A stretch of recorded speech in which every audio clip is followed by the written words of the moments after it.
Good afternoon, everyone. I know I'm the only thing standing between you and lunch, so I'm happy to report this talk has been clocking in at about 25 minutes, so you might get in first in line. Well, Justina took my initial questions away, but it was great because now I saw everyone. I'm not blinded by the lights. So yeah, it's good to see the one researcher in the room. Welcome, and those of you who want to work with researchers. Well, today what I'm going to be talking about is how you don't need researchers to get insights ready.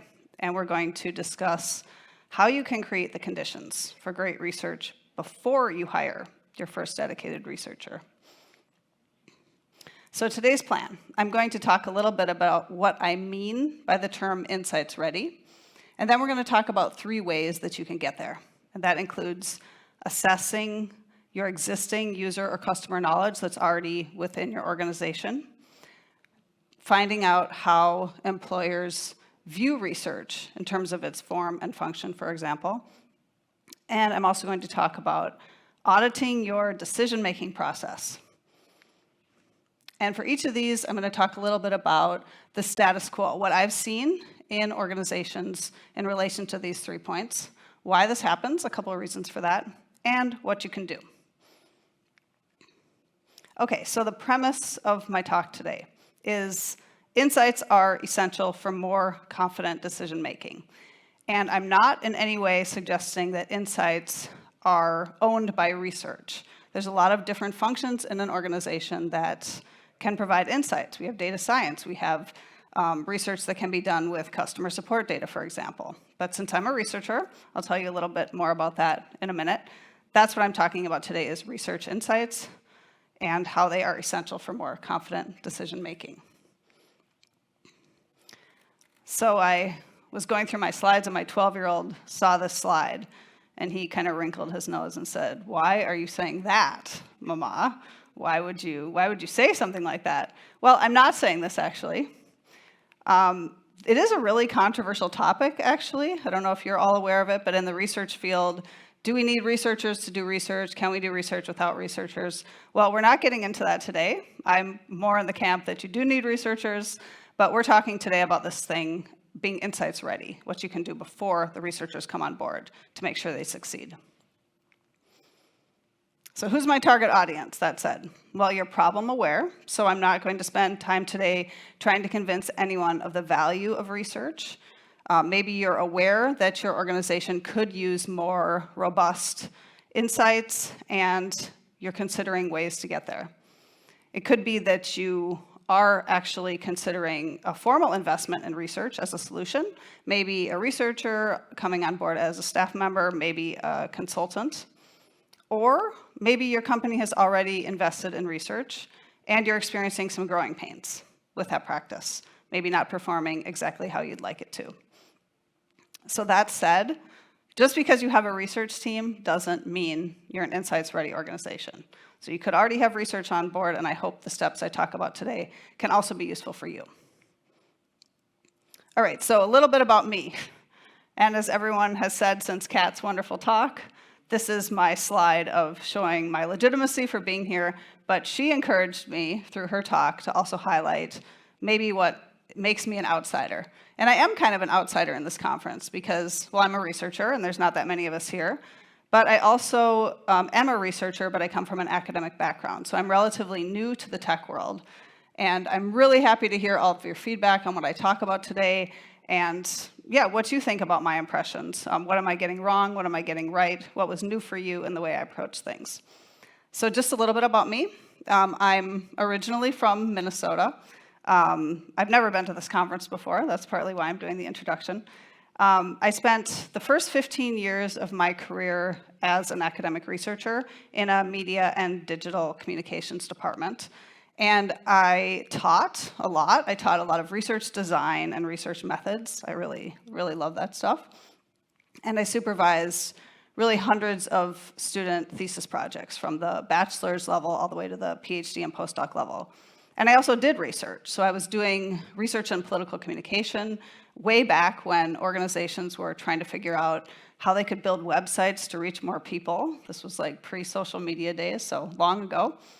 And in the last 5 years before I pivoted into tech, I was doing research into the experience of dating app users on apps like Tinder.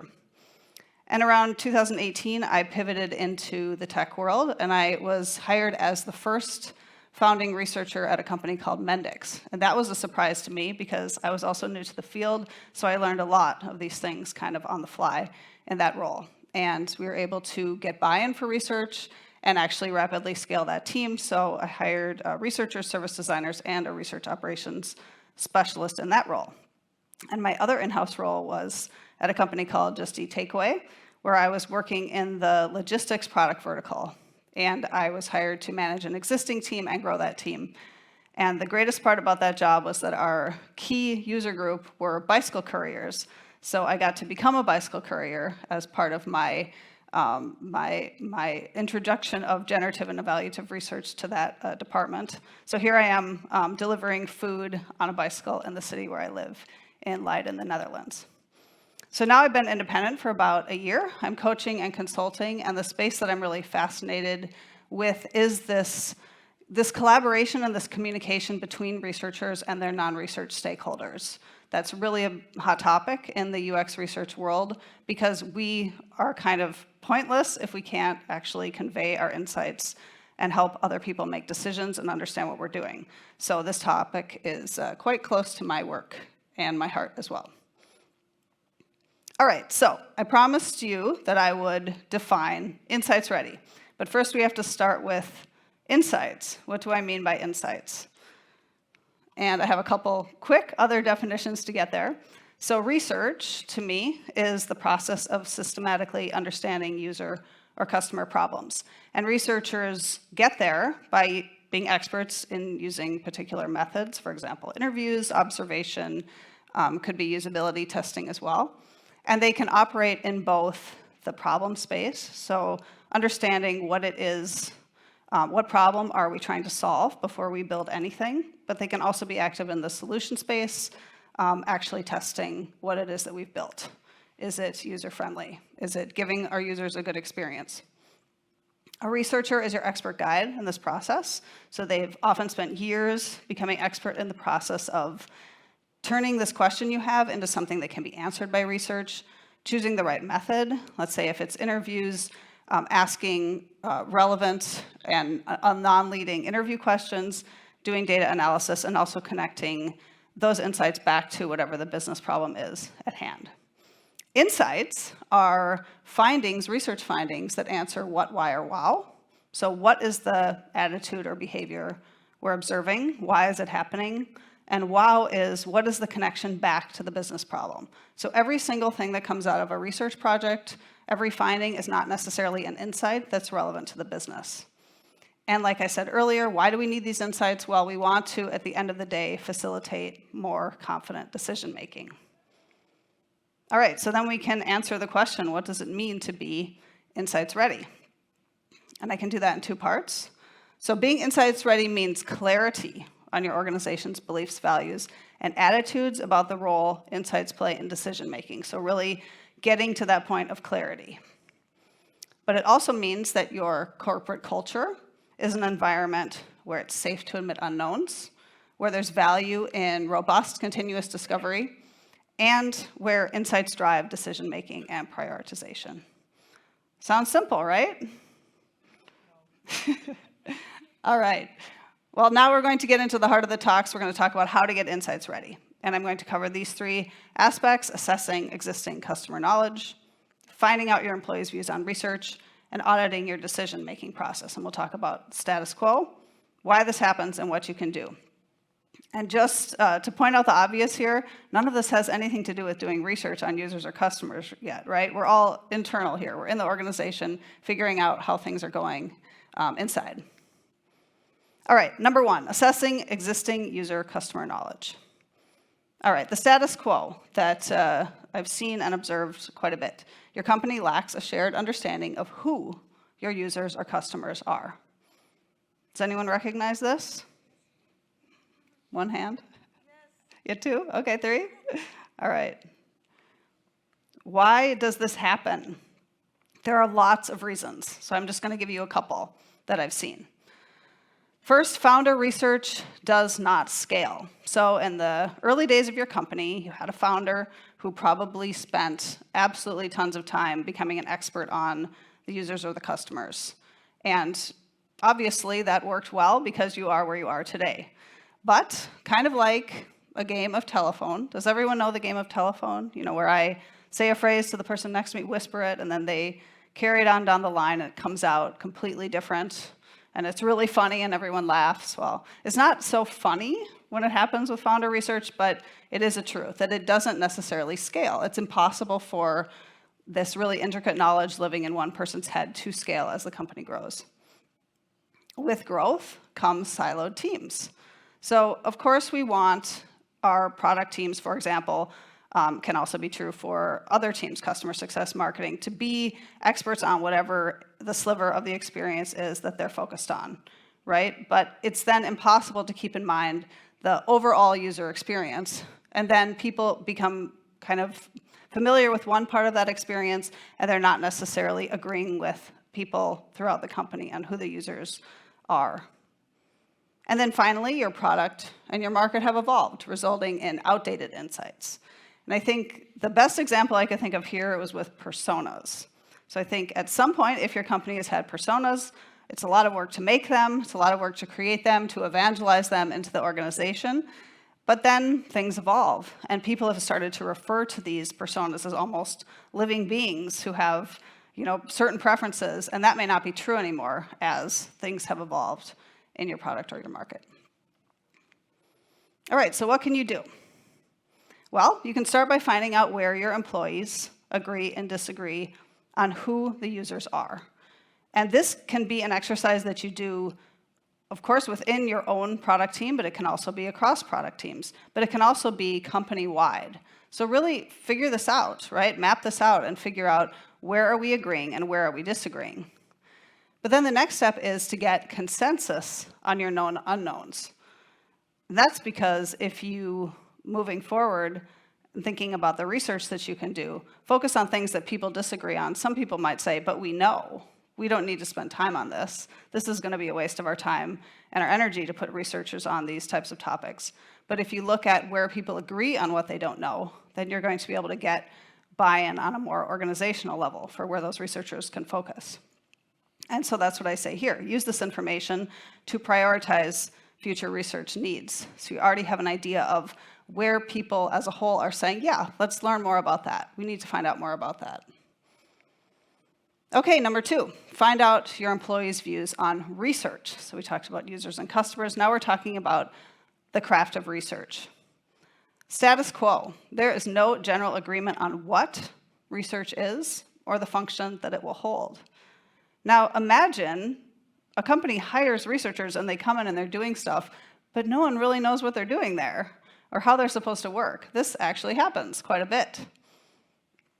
Why does this happen? Well, we've all had really a variety of experience in our professional careers, right? We all come from different companies who've either worked with or haven't worked with researchers in a variety of ways. And now we all find ourselves in the same room together trying to make things work, even though we're not all coming from the same perspective. One example is generative versus evaluative research. So some people think that when research comes in, they're going to often work with product or design teams, and someone on those teams is going to say, I have a question. Please help us evaluate where the user experience needs some help here. We're only working in that solution space. Others see research as really operating in the problem space. So before we build anything, let's figure out, can we understand more about the context of our users? Also, research can be seen as a service provider or a collaborator. Service provider. So we can go back to that product manager or that design lead who says, welcome researcher, here's my question, now please go into your corner and do your work, do your magic, come back with some insights, and then we're going to figure out what to do with them. So research as a service. On the other hand, which I think can be much more valuable for the company, just in my opinion, is research as a collaborator. So research isn't something that's done in a corner off where no one knows what's going on and it's all a mystery. It's actually a collaborative process where a researcher includes whoever those key stakeholders are in the whole process, from figuring out the question, figuring out which method is best to answer the question. If it's interviews, again, a common method, conducting those interviews with those stakeholders, doing that analysis, and then turning those insights to something that's relevant to the business, that's relevant to that decision-making process. So very different views on what research is. A third example, no integration with other customer-facing roles. So research isn't coming in and kind of being the first function that's providing us insight into our users, right? We have maybe data science is present. We have, like I mentioned, customer support and other roles. How is research actually going to combine with these other roles in the company? That's something that isn't really necessarily talked about, and then you have the result of insight silos kind of forming in the company, where similar roles are doing similar projects with maybe just a slightly different aim. All right, what can you do? So similar to the users, you can find out where employees disagree on research, form, and function. So really bring this to the surface. It's something to talk about openly. What do people think about how research should look in an organization? How can it best suit the organization that you're currently in? And in a similar aspect, get consensus on your known unknowns. All right, if there's an area where people are openly curious about how could this work best in our organization, you can go out and do some research on what might work best when you bring those researchers into your company. And then, kind of like with the users as well, you can use this information to strategize the structure of your future research practice. So you know how that's going to look, and people have clear expectations before those researchers come in. And finally, audit your decision-making process. So status quo, your company has established ways of how you make decisions that don't include research insights. Well, everyone has ways of making decisions, right? And if those researchers aren't there yet, those insights won't be included in it, most likely. That makes sense. But why does this happen? Well, sometimes decision-making isn't entirely transparent, right? I don't know if any of you have experienced this before, but maybe your decision maker, let's just say, is perhaps the CEO, and they say, we're going to go in this new direction, right? And you don't know why the decision changed or why the direction has changed, but you do know, especially if you're an IC, that all the work you've been doing has suddenly been shelved, and that can be really frustrating. You don't know how they came to that decision. What was the logic behind that decision? Leadership relies on their intuition. Now, I'm not saying that intuition has no role in decision making. Often leaders are hired because they have expertise, and that intuition plays a role. But when intuition is replacing moments where insights could really be valuable, then it can be a little bit more of a problem. And this does happen often without those insights. And again, we have the existing role of other insights functions. So when we think about this in terms of the decision-making process, one thing I've seen is data science is sometimes established earlier than research. And let's say product managers are talking to those data scientists and they have questions for them and they're using those quantitative insights in their process. But then when research is going to come in, is this going to be a completely separate function, or will we be able to combine and use a kind of quantitative, qualitative mixed methods approach and use those functions together? All right, what can you do? Well, you can start by really identifying who are your decision makers. All right, it could be the CEO, it could be people in leadership roles. It could be that your own product team is empowered to make decisions for the business on their own. Whatever the case is, identify those people. How does that process actually look? Is it collaborative? Is it secretive? Who's actually making the decision? And then you can map out your current decision-making process. So how does it get to the moment where you need to make this particular decision? And what kind of evidence are you relying on to make that decision? And how are you gathering that information? And if there are alternative decisions that could be made, how do you make the decision between those alternatives and the one you go with? And then finally, you can identify opportunities for insights in this process. So are there moments where, hey, we're relying on intuition here, we could actually use some research insights instead to kind of strengthen this position? And you can start to map that, those opportunities for insights before you ever bring in a researcher. Okay, that was easy. Your insight's ready. Congratulations. So what's next? Well, I don't have too much time, but I do have a couple ideas for you. So, ghost, insights, or researchers. So what I mean by this, so you're mapping your decision-making process, for example, right? Now you don't have the budget to hire a researcher. You don't have the time to put someone else on this project that has those skills. But what you can do is start to identify, this is a moment in the process where we could actually use a researcher on board or use a project that could provide us with these insights. So you don't have it yet, but you're starting to map that in the process. You're starting to identify those moments. So you're now watching people, and this is such a wonderful moment when this happens, instead of saying, well, I think this, or it should go this way because last time it went this way and I know best, you're having people stop and say, wait a minute, do we really have the evidence for this? Could we get the evidence for this? And then that process starts to change, even before researchers come on board. But let's say you're ready, and you're ready to hire a researcher. So what I see often, and actually was kind of the impetus for this talk, is a lot of companies then want to hire a mid-level researcher or a contractor to focus on project work. Right? Now they're going to be able to come in and they're going to be able to do that in a strategic way that can make the most impact, because you've done all of this work for them. So they don't need to come in and try to figure out the organization. They can really focus on doing the project work that you want them to do, and they're going to succeed and you're going to be happier with what they can accomplish. And it could be that you're totally sold on this process, or you're ready to go and you have buy-in to really invest in a practice. And that's the moment that you can bring in a seasoned research leader who can create a research vision that's aligned with the business vision, who can really work on further fine-tuning and implementing the strategy, and also think about your operations, which is things like coming up with a structured way of recruiting research participants or scaling the sharing of insights across your organization. All right, so I just want to end with this thought, and it's funny because I did this slide, of course, before the conference, but over the last 2 days, I've really realized this is, not my usual crowd. I don't have a crowd of researchers here, but what I've seen both in the discussions about Agile and product is that we all seem to be wanting to do our best to improve the conditions in the organizations that we're working in.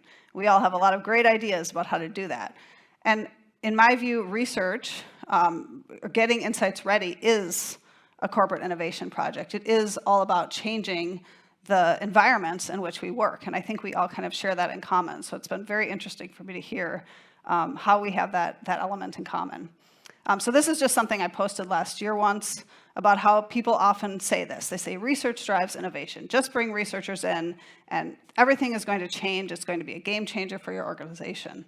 Well, that is true, but really you need to think about it in this sense, that there's a lot of change that might have to happen within your organization before researchers can succeed.